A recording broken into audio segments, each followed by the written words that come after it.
संत का दोखी सदा अपवित्र, संत का दोखी किसे का नहीं मित। संत के दोखी को डान लागे, संत के दोखी को सब त्यागे। संत का दोखी महाअहंकारी, संत का दोखी सदा बेकारी। संत का दोखी जन्म मरे, संत की दुख न सुख ते टरे।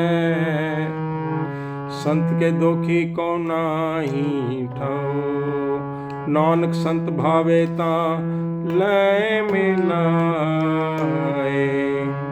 संत का दोखी सदा अपवित्र, संत का दोखी किसे का नहीं मित। संत के दोखी को डानू लागे, संत के दोखी को सब ते आगे। संत का दोखी महाअहंकारी, संत का दोखी सदा बेकारी। संत का दोखी जन्म मारे, संत की दुख ना सुख ते टरे। संत के दोखी को नाही ठाओ, नानक संत भावे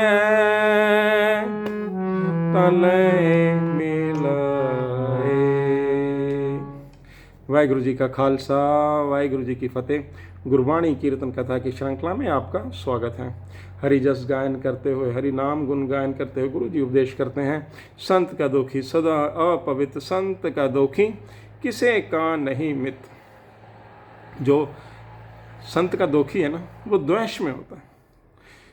द्वेष यानी कि वो एक ओंकार वाहिगुरु सब में नहीं देखता है, इसलिए उसने संत में एक ओंकार प्रभु को नहीं देखा है और उसने संत की दुख ना करी है।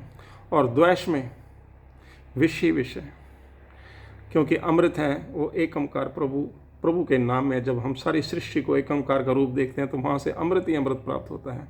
और द्वेष में से उत्पन्न होती है निंदा, द्वेष से उत्पन्न होते हैं ऐसी बुद्धि जिससे कि हम संत को भी दुख देने चले जाएं।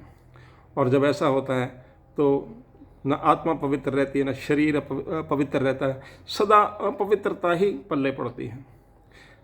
तो इस तरह का अंजाम होता है जब कोई संत को दुख देता है। संत का दोखी किसे का नहीं मित्र। जो संत का मित्र ना हो सका वो भला और किसका मित्र होगा, वो किसी का मित्र नहीं होता। संत के दोखी को डांन लागे, संत के दोखी को सब त्यागे, और हमेशा उस सजा का ही हकदार होता है। संत के दोखी को सब त्यागे, और कोई क्या उससे दोस्ती करता है? कोई नहीं करता, सब उसको त्याग देते हैं। क्यों? क्योंकि उसने किसी में परमात्मा देखना नहीं, हमेशा द्वेष में रहना, उसकी किसी के साथ बननी है नहीं, और सब ने उसको त्याग देना है।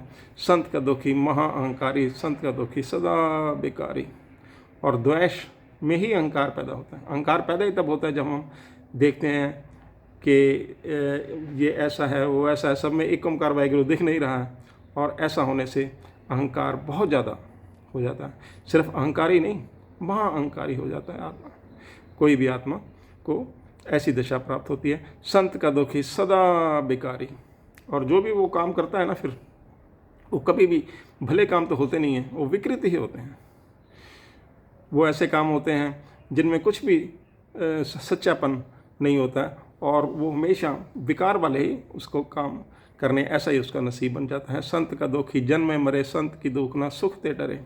और उसकी मुक्ति कभी नहीं होती, वो बार बार जन्म और मरण के चक्कर में पड़ा रहता है।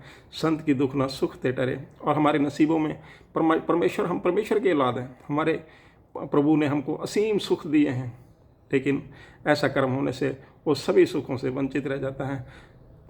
संत की दुख ना सुख ते डरे। जो उसके नसीबों में सुख होते हैं वो भी उसे प्राप्त नहीं होते, टल जाते हैं। संत के दोखी को ना ही ठाओ, संत के दोखी को ना ही ठाओ, नानक संत पावे ता लय मिलाए। उसकी जगह उसको कई जगह नहीं मिलती। हम देखते हैं ना, कई बार ऐसा व्यक्ति होता है ना, अगर वो जेल में भी चला जाए तो बाकी कैदी उसको मारने पड़ जाते हैं, यानी कि जेल में भी उसकी जगह नहीं है।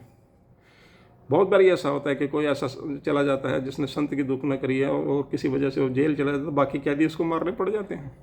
उसकी सुरक्षा तो जेल में भी नहीं होती, कहीं भी नहीं होती। संत के धोखे को ना ही ढाओ, उसको कोई जगह नहीं है। नानक संत भावे ता लय मिलाए। लेकिन संत ऐसे होते हैं जिनके मन में द्वेष नहीं होता, वो अपने निंदक में भी, अपने दुखी में भी प्रभु की ओंकारी देखते हैं। यदि उनका आशीर्वाद प्राप्त हो, उनकी कृपा हो जाए तो सद्बुद्धि भी प्राप्त हो और फिर भला हो। नानक संत पावे तल्लय मिलाएं और संगत की प्राप्ति होती है। ऐसी आत्मा को भी संगत की प्राप्ति होती है और ऐसी आत्मा की भी सदगति होती है, ऐसा गुरु जी उपदेश करते हैं। इसी के साथ दास को आज्ञा बख्शें। हुई गलतियों के लिए दास क्षमा का प्रार्थी हैं। अरदास करें कि ये कीर्तन कथा की श्रृंखला आगे भी ऐसे ही चलती रहे। वाहिगुरु जी का खालसा, वाहिगुरु जी की फतेह।